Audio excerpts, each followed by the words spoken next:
সকালবেলার জন্য সবারই ব্যস্ততা শুরু হয়ে যায়, কারণ সকালে ঘুম থেকে ওঠা পর্যন্ত যতটুকু টাইম, ঘুম থেকে ওঠার পরে একেবারে স্পিডের মতো চলতে লাগে। এদিকে বরকে খাওয়ায়, কাজে পাঠাও, মেয়েকে স্কুলে পাঠাও, নিজেদের খাওয়া দাওয়া করো, দুপুরে রান্না করো, বাকি বার তো বাড়ির আরও কাজ থেকেই যায়।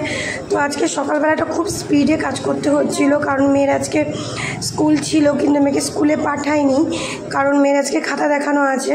স্কুল যাবো ওই জন্য তাড়াতাড়ি করে বরকে কোনো রকম একটু খাবার দাবার করে দিয়ে খেয়ে ওকে কাজে পাঠিয়ে দিয়ে তারপরে আবার লেগে পড়লাম ঘরের কাজে, কারণ রান্নাবান্না কিচ্ছু হয়নি। সকালে খাবার রুটি করছি, এদিকে ডাল বসিয়ে দিই প্রেশার কুকারে।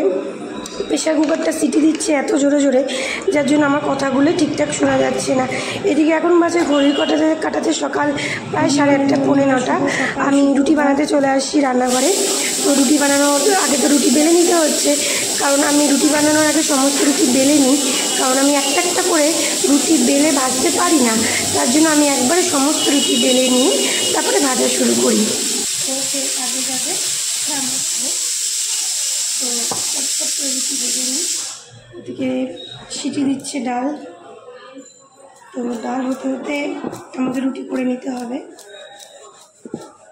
খুব স্পিডে হাত চালাচ্ছি, কারণ আমরা সকালবেলা রুটিটাই খেয়ে থাকি।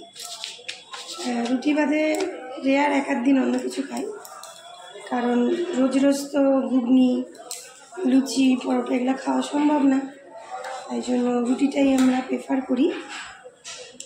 সবাই রুটিটাই ভালোবাসি, আবার কখনো কখনো রাতেও রুটি খাই। তো তাড়াতাড়ি করে ভাজি বেলে নিই, ছটপট হাত চালাচ্ছি। ডাল প্রায় হয়ে আসলো, গরম মশলা রেডিও হয়ে গেছে। তাড়াহুড়ার সময় দেখবার যতই তাড়াতাড়ি করো তত আরও বেশি দেরি হয়। আমি তাড়াহুড়া করছি, বললাম যে কাজে যাবে।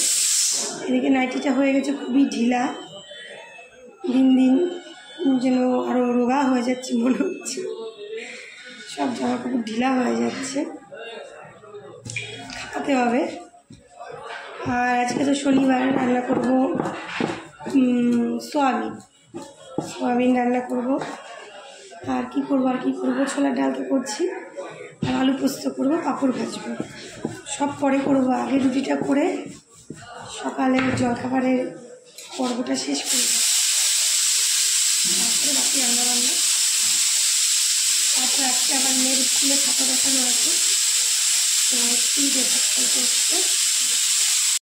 তো আমার সমস্ত রুটি বেলা হয়ে গেল, এবার সব ধীরে ধীরে ভাজবো, কারণ আমি আগে সব রুটি বেলে নিই তারপরে ভাজি, নাহলে ওই একটা একটা করে বেলা, একটা একটা করে ভাজা আমার খুব মুশকিল হয়ে যায়।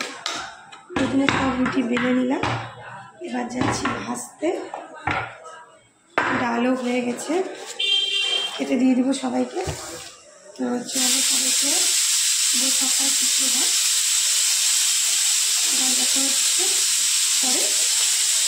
তো ততক্ষণ মেয়ে সবাইকে টাটা, রান্নাবান্না করে নিই, পরে আবার দেখা হচ্ছে। সবাই ভালো করে সুস্থ থাকে, সাবধানে থেকো। আবার তোমাদের সাথে পরে দেখা হচ্ছে, টাটা। আর কি বলবো, রাত্রিবেলা লাইভে আসবো 7:30 থেকে 8টার মধ্যে। সবাই কিন্তু লাইভে জয়েন্ট হয়ে যাও, সবাইকে লাইভে আসার জন্য আমন্ত্রণ করলাম। চলো টাটা।